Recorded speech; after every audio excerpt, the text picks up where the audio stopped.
राम राम मंडळी. आरात मिरच्या घालून पिठलं, उडदाचं डांगर आणि चुलीवरची गरम गरम भाकरी आज करायला सांगणार आहे. खरडा घालून केलेलं पिठलं चांगलंच होतंय आणि त्यात जरा लसूण जास्त घातला का नाही पिठल्याला चांगला खमंगपणा येतोय. म्हणून जरा लसूण जरा जास्त सोलून घ्यायला त्या लसणाची एक पाच पुढे त्या सोलून घ्या तो जास्त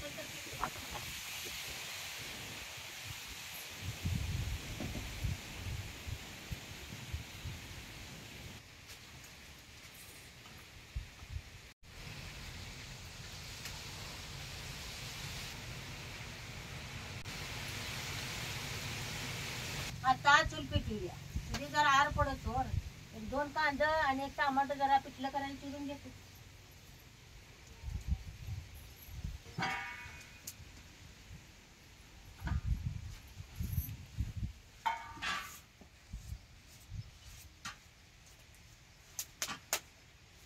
आणि एक बारीक कांदा चिरून जरा जास्तच घालायचा. त्या संग संग डांगर करायला बी एक कांदा चिरून घेतो ते. डांगर करायला बी कांदा जरा जास्तच घालायला. कठीण जळणाचा आर चांगला पडलाय त्यात आता ह्या हिरव्या मिरच्या भाज्या टाकतो.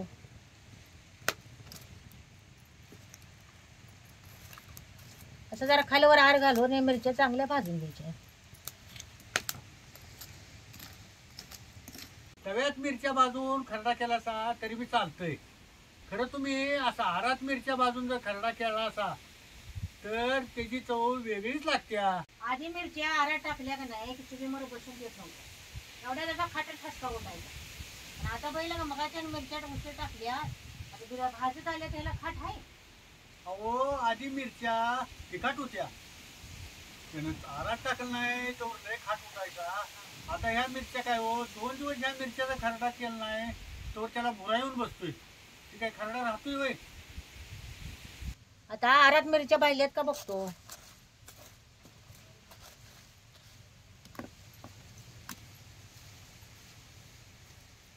आता काय कशा आरात मिरच्या खरपूस भाजल्यात.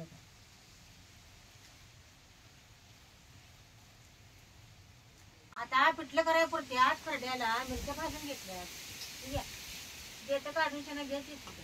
आता या मिरच्या संग हे मोठं मीठ यातला निम्मा लसूण आणि कोथिंबीर बी चिचून घेतो.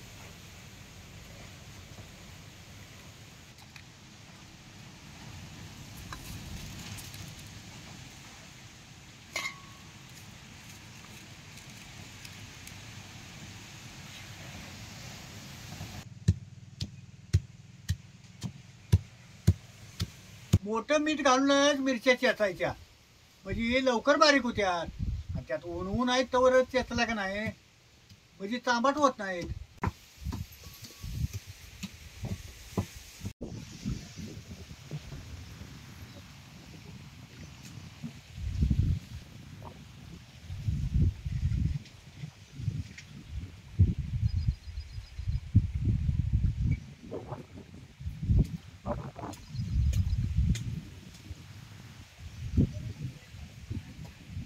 आता कढई गरम झाल्या ह्याच्यात जरा तेल होतं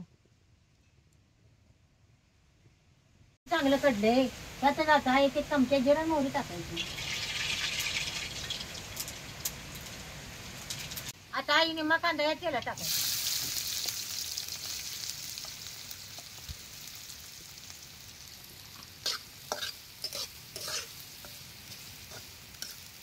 कांदा तेलात लालसर होतो भाजून घ्यायचा.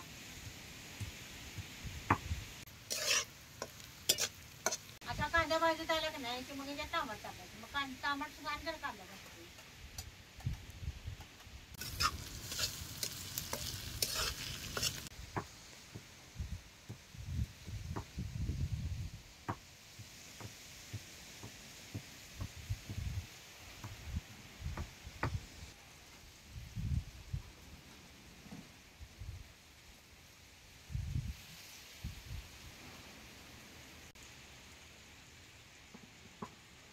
चेचलेलं लसूण बी यात घालायचं.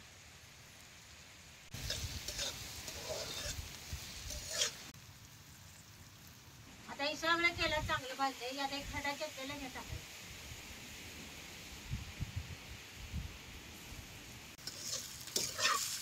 चेचलेला खरडा बी केला तर चांगला भाजून जरा कढीपत्ता टाकतो.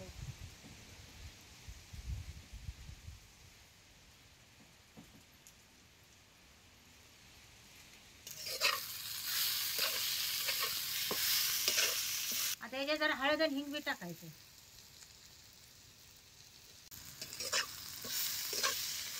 हे सगळं तेलात चांगलं भाजले. आता याच्यात जरा पाणी घालतो.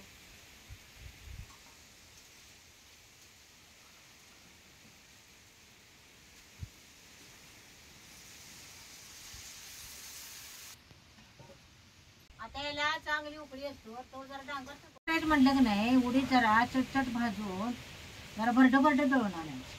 लई बारीक पीठ करायचं नाही, असं भरड भरडच करायचं पाहिजे. आता ही बारीक चिरलेला कांदा ह्याच्यात घालायचा.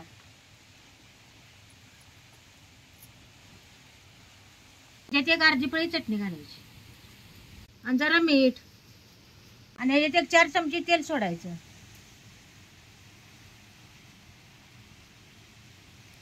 आणि वरनं जरा कोथिंबीर.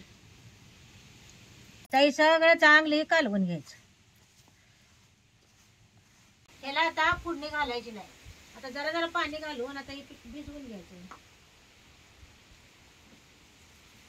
आणि लय पातळ बी करायचं नाही, असं जरा घटच ठेवायचं. उडीद भाजून घेतल्या त्यानं कच्च्या कांद्या संग भाकरी बरोबर खाताना लय खमक लागते, म्हणून त्याला फोडणी द्यायला लागत नाही.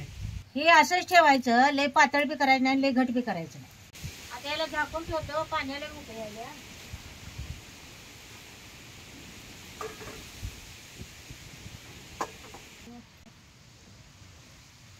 आता हे हरभरा डाळीचं पीठ घेतलंय. आता आदनात आता जरा जरा घेऊन वळायचं.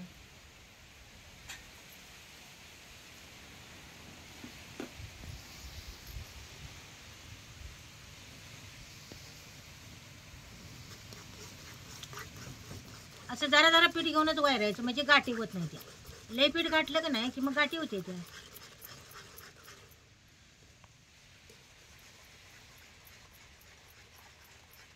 आता हे पिठलं पातळ करणार आहे म्हणून यात पीठ लय वळायचं नाही. आता ह्याच्यात एवढंच पीठ वळायचं. आता जशी वख्याला उकळी येईल तसं आता हे पिठलं असं मिळून येते म्हणून जरा पीठ कमीच वळायचं. हेच पीठ भिजवून तुम्ही पिठलं केला का नाही त्याला चव लागत नाही. आता वैरून पिठलं करून बघा, कुठं एखादी गाठ राहत्या पण खायला किती चांगलं लागते. आता ह्याच्यात जरा मीठ घालतो आणि जरा कोथिंबीर बी बारीक करून घालायची. आता हे पिठलं कसं मिळून आले बघा काही आणि आता हे पिठलं खायला तयार झाले. आता हे उतरून खाली ठेवतो आणि जरा भाकरीला तवा ठेवतो.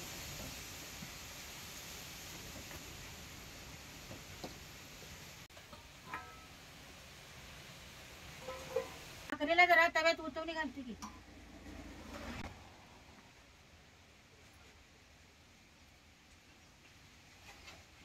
गरम गरम भाकरी झाल्या जेवा. आता मग आता वाढ की ग, भुका बी लागल्यात लय आता. जेवा.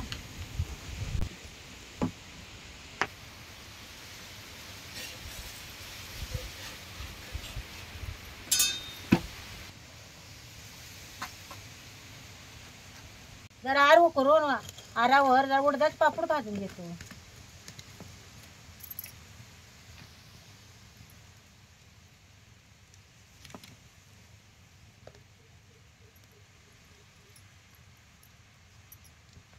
तळ्या परास आता आराव भाजलेलं पापड खायला लय चांगलं लागते.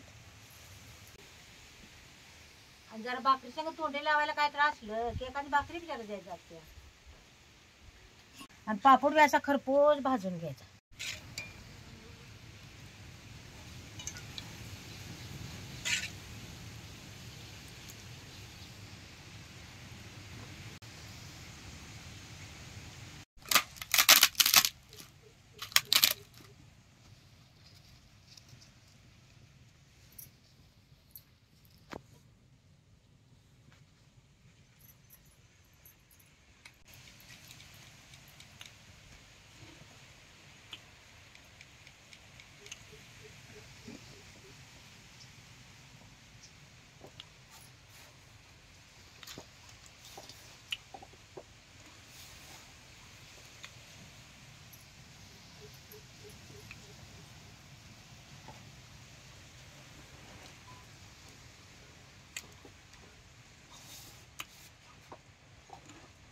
आरात मिरच्या भाजून केलेलं पिठलं, चुलीवरची गरम गरम भाकरी आणि डांगर आणि ह्या गार हवेला काय चांगलं लागते म्हणता. किती खावं असं झाले बघा. चुलीवरचं गरम गरम जेवण या दिवसात चांगलंच लागते खायला. एक नंबर आता लागते. हवा जरा बाहेर असते गार आणि गरम गरम खायला चांगलं वाटते.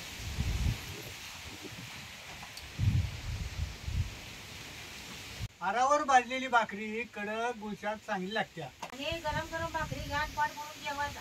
आई गेली संपलं भेटू द्या. घ्या आणि जेवा पाठ म्हणून.